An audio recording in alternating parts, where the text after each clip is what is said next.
பிரதோஷ காலத்தில் நாம் சிவபெருமானை எப்படி வழிபட வேண்டும் என்று தெரியுமா? பிரதோஷ வேளையில் ஈசனை வழிபட அனைத்தும் சித்திக்கும். இக்காலத்தில் நந்தி தேவரை வழிபடுவது சிறப்பாகும். சாதாரண நாளில் சிவசந்நிதியை 3 முறை வலம் வர வேண்டும்.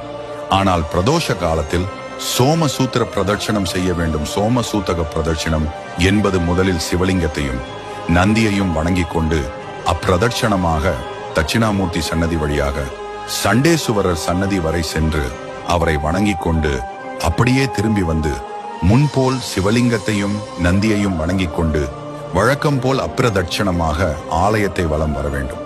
அப்படி வலம் வரும் பொழுது சுவாமி அபிஷேக தீர்த்தம் வரும் தொட்டியை கோமுகத்தை கடக்காமல் அப்படியே வந்த வழியே திரும்பி அப்பிரதட்சணமாக சன்னதிக்கு வந்து சிவலிங்கத்தையும் நந்தியையும் வணங்க வேண்டும்.